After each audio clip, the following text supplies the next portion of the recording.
Hello and welcome to Hit Chat Chit Chat. My name's Connor Reynolds. On today's podcast, we are actually going to be going over. Essentially just going to talk about hitting, how much can go forward. I absolutely love the swing being compared to a cattle, scapular muscle. And what I'm going to look to try and do throughout the entire swing is build that tension. If you are a coach that is unwilling to ask why and the how of how to do something, and you are doing a disservice to your players, my goal is to try and make every single kid a Ken Griffey. Strider is here. The reason I like the cricket bat is it's flat. Thank you for the sub, my guy. I really appreciate it. What else do we got for the folks?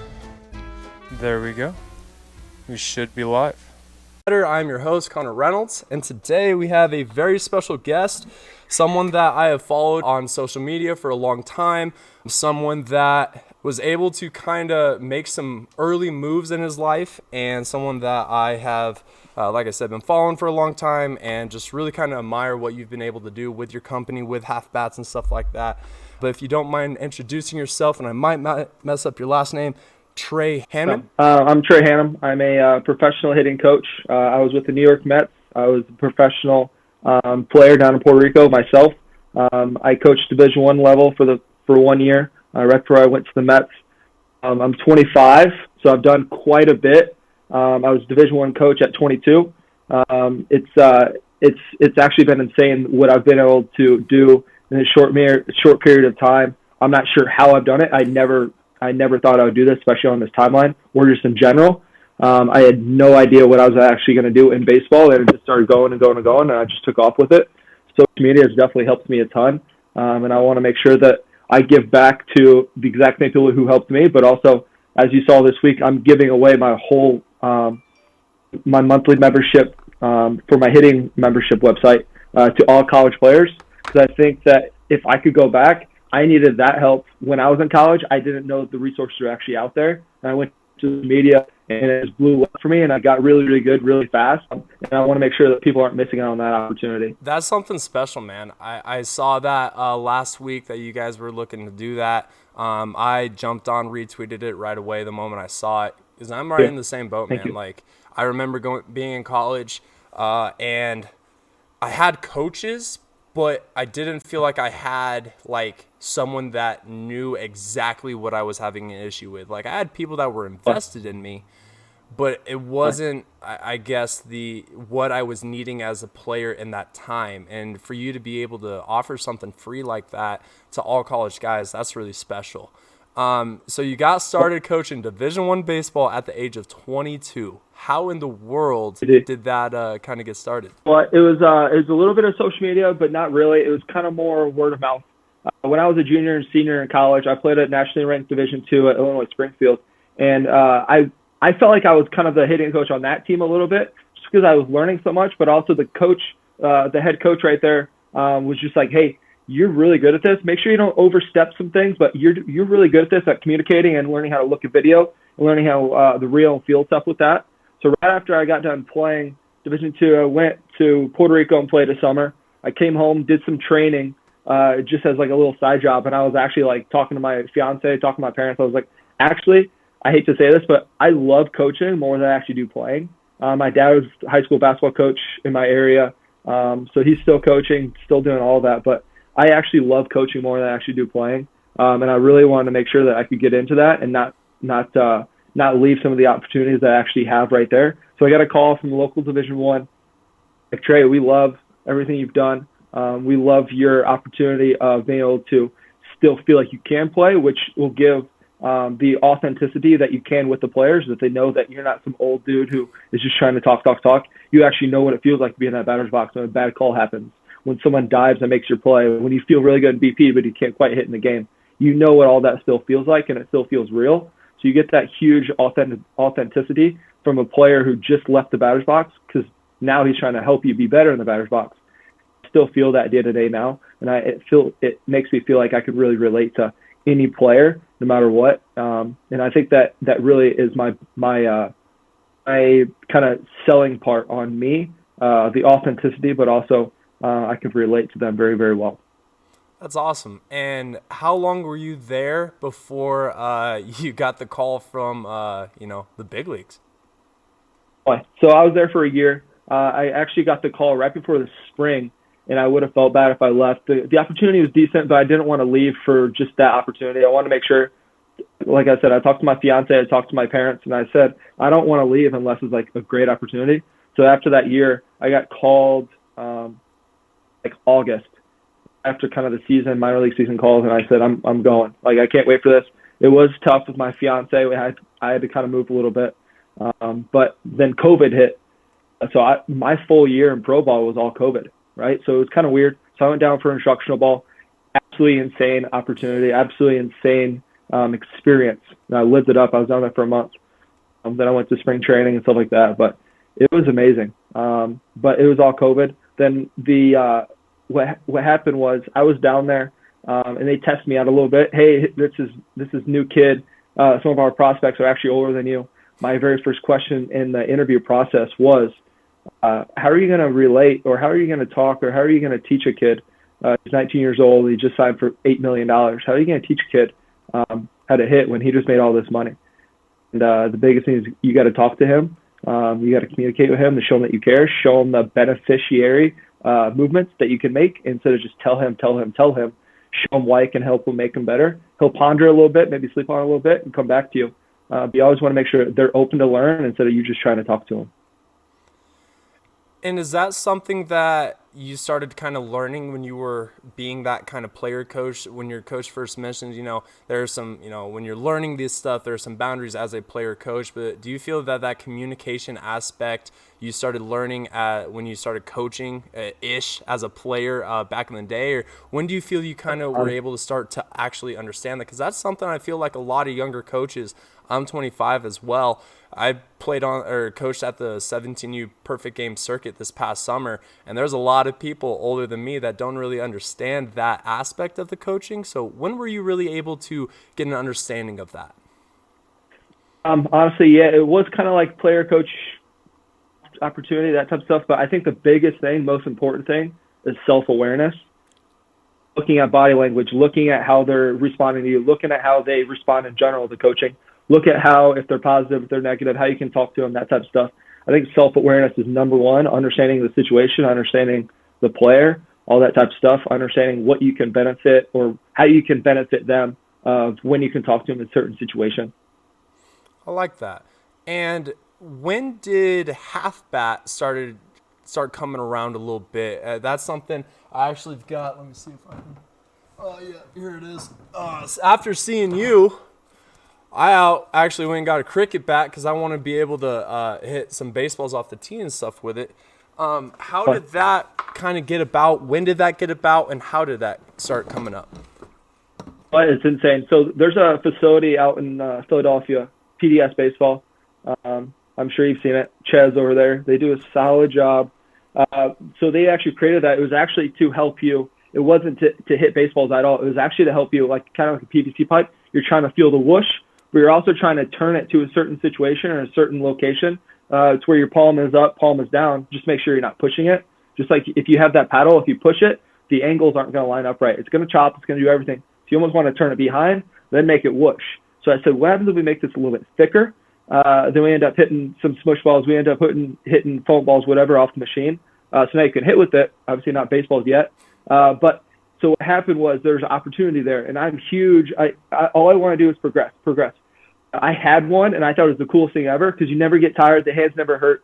My biggest thing is a lot of guys' hands start hurting, the body starts getting hurt or tired, and they start getting mentally fatigued before they actually get the beneficial reps. Like it's way more than you actually think. You should be swinging so much more, but your hands get tired, your body gets tired. So let's give you a super light bat and just get all those reps in, like all day, every day. So what actually happened was, I haven't talked about this much. I reached out to PDS and I said, hey, I'm going to order like 20 bats. Like, I want some. And they said, hey, we're just not making them anymore. So what do? As like, I'm trying to progress. I hit up like many bat companies like, hey, we can't make that. It's really hard to make. It's really hard to make that cut. I keep on reaching out, test a lot of bats. And I finally found this company that I'm still with now. And I bought like 200 of them for this camp that I ran in Omaha with actually Richard and a couple other guys. And we sold out. Every player got a bat. Like it came with your participation, like offer, all that stuff. Everybody got one. It went amazing. I was so scared. I was actually delivering them and doing whatever out in my basement, like 200, about like 300. That's my savings, right? That's a lot of money for a kid that just got out of college. I bought them and went absolutely insane. It was like a wildfire on social media, just because of how much more beneficial reps you can get without getting tired. But it also, you get the immediate feedback of, we get this. If you're too much down, it's going to chop. If you're too much under, it's going to go straight up. You want to get straight behind so you can hit more of a line drive, that type of stuff. And I was scared to buy the first 200, 300. Now we've sold over 5,000. Insane. I had no idea it was come to this, but I'm very happy it did. That's awesome. And what kind of timeline did the half bats come up in the last 3 years kind of that you've been coaching? When did that kind of come up? Timeline, it started off slow. Then I really started getting on social media. I didn't necessarily send out free bats, but I would give them discounted for people who would post about it. I do it a little bit now, but not really. We can only keep up so much with wood, especially with the demand it is right now with all the wood. Everything's high with the prices, and everything is kind of backtracked due to COVID. So I don't necessarily do that now, but it's still at a record pace. It's crazy. It's probably a 2-year process.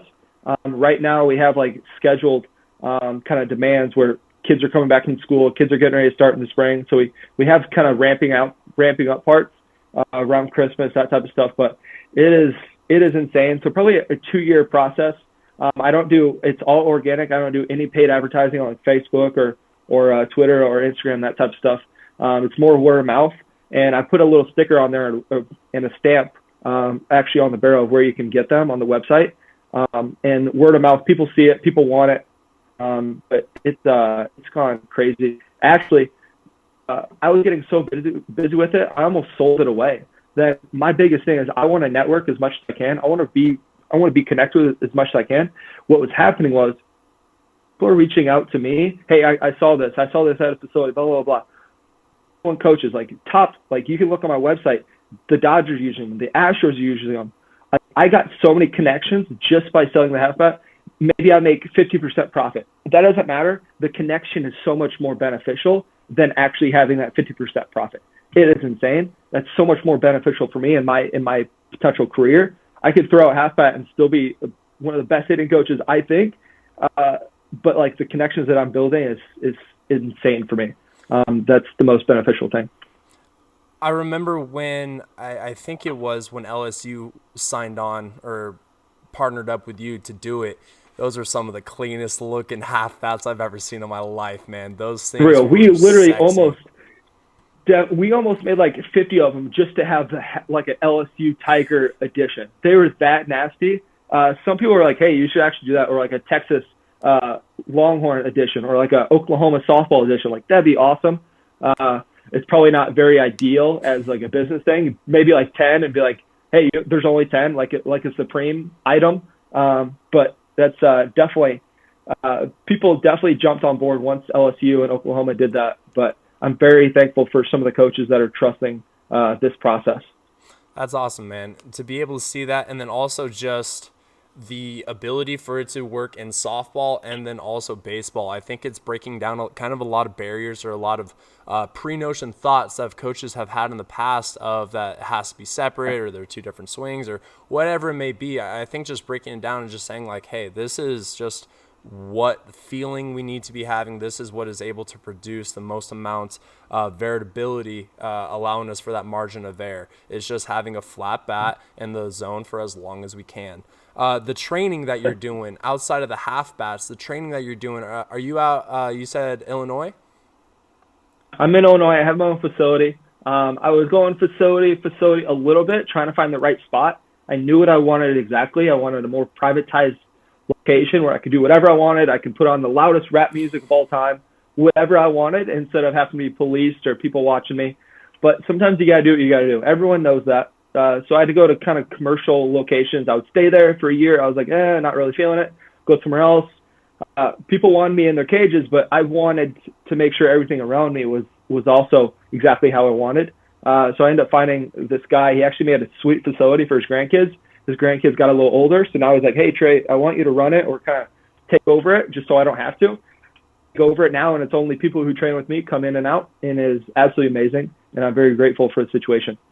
That's awesome. And what does that training look like? What are the ages that you're working with? Are you doing only one-on-ones? Are you doing groups?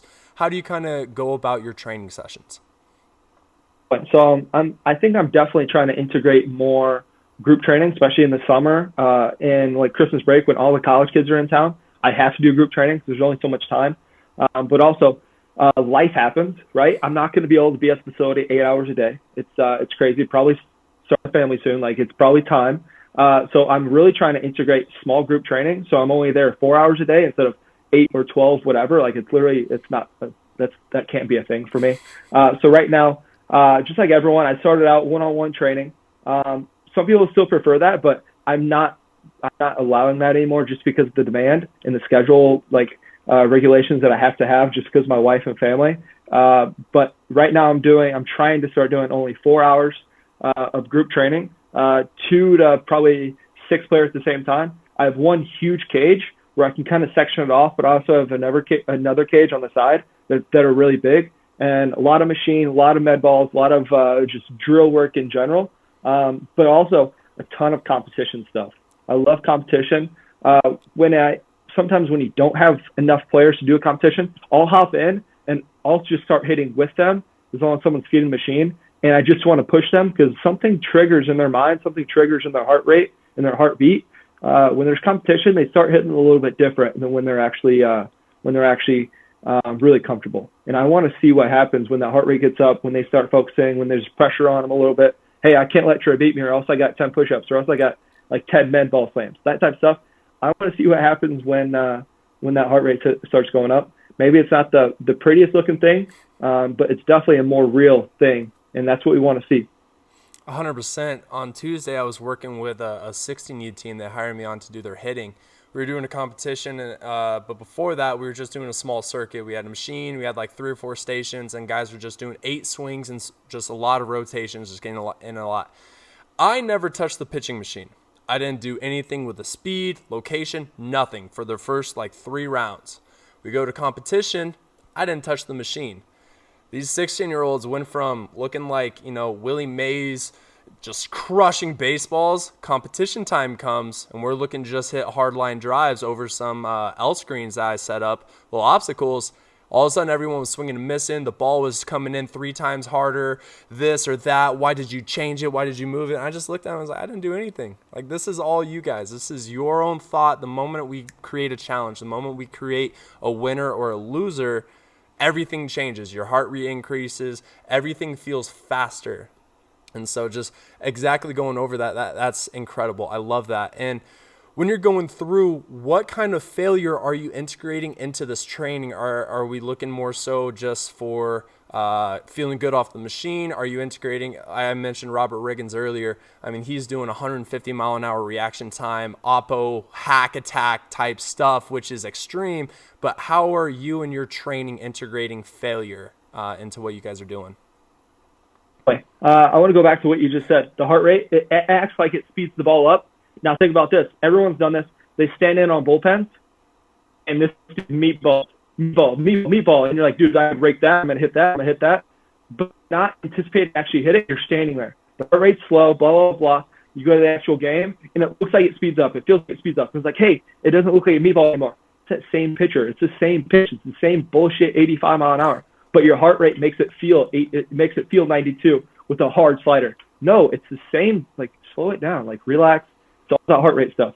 So getting them to train how to slow yourself down, I want you to feel like a freaking big leaguer. Stand there, act like you're a big leaguer, be calm instead of getting happy feet and jumpy all the time. It's disgusting. But you got to learn how to train for that. You guys see it every day. You got to learn to train for that instead of, hey, he hits really good with you, but he doesn't hit in game. We have to make the training in training a little bit nastier compared to in the game. If not, make it a little bit harder. As you know, you guys are on that all day. Make it a little bit harder so the game feels easier. I want you to face Chapman in practice, and then go face 85 in game and make it feel easier. But now you get the BS. Hey, it's too slow now in game. Okay, now I'm going to throw you all slow, I guess. You're an idiot. So I have to do that every day. You have to deal with that every day. But I'm about as real as it gets with people. I had a kid yesterday. Oh my God, I about punched him in the face. I had a kid yesterday. His dad's feeding the machine. Nobody was available to train with him, so I trained with him. And I beat him in the competition. He said, Trey, you got easier pitches because you're taller. I said, what are you talking about? If anything, I got harder pitches. It's a low and away slider fastball, and it's actually harder and longer for me to get down there. You're just looking for an excuse, and I should kick you out of the cage right now just because of how weak that excuse was. Are you serious? I was like, dude, I don't even hit that much anymore, and you're fully warmed up, everything. I didn't even do anything to get warmed up, and I just beat you. Like, it's just you being soft. And his dad was just laughing, just going off on him. But how do I do challenges? How do I kind of break them down a little bit? How do I make them fail a little bit? Context is the most important thing. Self-awareness is the most important thing. I look at how they are personally. A lot of kids can't handle much failure. It's freaking tough. Some kids only come see me once a month. They just want to tune up. They want to do whatever. Maybe they're from Tennessee and they're coming to see me for 8 hours. Maybe I can't break them down quite yet because I don't know what type of person they are yet. I don't know what they're going through. I have to fully learn them. They have to be my top 5, top 10 dudes for me to be able to yell at them, scream at them, and really challenge them, because I don't want them to be misunderstood on my end. I have to fully get all the context from them. So after I learn them and they're with me quite a bit, then I look at what's their schedule of playing look like. Are they in season? Are they out of the season? Are they doing well in games? Are they doing badly in games? It's tough. Some guys need built up. Some guys need built down. Some guys need challenged. So for me, it all depends on what the hitter needs. I do more challenging and failing than most people, but I also do a lot of building up than most people. I probably do 60-40, feel good, then challenge, then feel good, then challenge. I'll probably do a mixing of both, quite honestly, just to make sure that they do understand how good they are instead of always being built down. Because I know, everyone knows, when they get in that car ride with their dad, with their mom, they're always being pushed down. They're always being talked down on. I want to be that person who's always building them up, but also challenging them, then building them up some more, then challenging them, then building them up some more. I don't want to be that person, hey, damn it, I got to go to Trey today. He's going to throw 92 with a slider right at my front hip. Then they go home and their dad's chirping their ear again. Like, he's always being pushed down. Now he wants to quit. It's not quitting because he doesn't have the physical ability. He's quitting because it's the mental thing. He's always been pushed down. Why would you want to do something where you're always pushed down at? Why would you want to be in a relationship with your wife or fiance that you always push down at? You're gone, right? I'm not playing baseball anymore. So I try to have that healthy relationship of push up, then down, down. But I always make sure that they understand, hey, we're doing this so the game feels easier. I'm not doing this to be a jackass. I love that. And when you're going through, when you are incorporating this failure, I mean, I'm assuming, I just want to, for the people back home, when you're doing that, obviously it's going to be from case to case, player to player, what failure to them is. What would you commonly see? I mean, obviously we're not going to put, it's tough to put a blanket over all high school hitters or whatever, but the guys that you're working with, what are you feeling is a more common deficiency or movement or whatever that they're doing, and what failure aspect do you bring into that? Is it a pitching machine? Is it setting up opposite side on soft toss? Is it plyos? What failure are you using for what you feel is a more common issue right now? I'll do tons of pitch machines. I actually have 4 pitch machines that I love doing. I'll sometimes throw softball machines at baseball players when they get too much of an uppercut swing. So now it feels like a rise ball. You have to feel your swing still turning, but it's more of a downward angle. Just make sure they're not getting too much under. So I'll do all that type of stuff. Some guys who don't hit through the ball very well, I'll throw a softball machine right down the middle, and they got to be able to hit through the softball. It's definitely harder to hit through the softball than it's baseball. When you hit a baseball, it feels like you're hitting a golf ball or a tennis ball. Super light. So I'll do all that type of stuff. I'll do foam balls out of the actual pitch machine, whether they take it, whether they swing at it, whatever. Just make sure that they're seeing that. They're not always swinging, because some guys get off the machine and they're just swinging. It's not the case typically in the game. Sometimes you're going to take that up and in pitch that you can't quite drive it. You're just going to maybe hit it to the shortstop. And that's not the goal. So it depends. But everything I do is machine, whether it's softball pitch with a baseball player, whether it's baseball pitch with a softball player, whatever. All in all, challenging the most I can with different angles, different speeds. What I did this week was I did a lot of depth. I do really short pitches.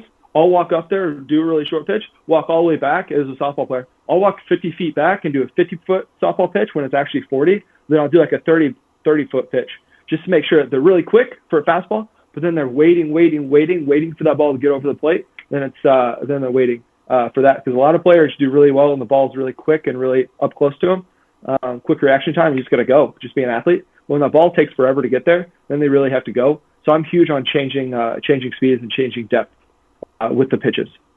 That's awesome. And for you to be able to get this much accomplished, this much training, get an idea of what you're wanting to do with a successful business in the short amount of time, what would you say is the 15 to 30 year plan right now? Is it, I mean, you have your own facility, you've already coached Division I, you've already coached at the professional level. What is kind of the idea or goal that you are working towards?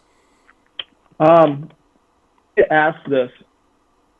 I think every day it might differ a little bit, but all in all, I want to be the most beneficial or most valuable hitting coach I can be on the MLB and collegiate level. Obviously, a consultant. Obviously, I don't want to move. I love my life right now. I can do whatever I want, whenever I want. I want to be on salary or consulting big league players or top prospect players in collegiate teams right now. That's awesome. I like that. Is there, getting a little bit more towards the end, is there anything that you would like to plug, a little bit more half bats, a little bit more training with Trey, anything else you'd want to do? Definitely. So training with Trey. So what I do is I record a lot of my videos in person, and just to show my athletes in general, then I'll edit those up. Maybe I'll do a little overview on my end after the session.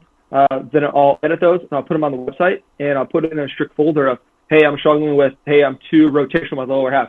I'll put it in that folder of how to stay more linear. Or, hey, I'm too linear with my upper half. I'll put it in the folder to be more rotational.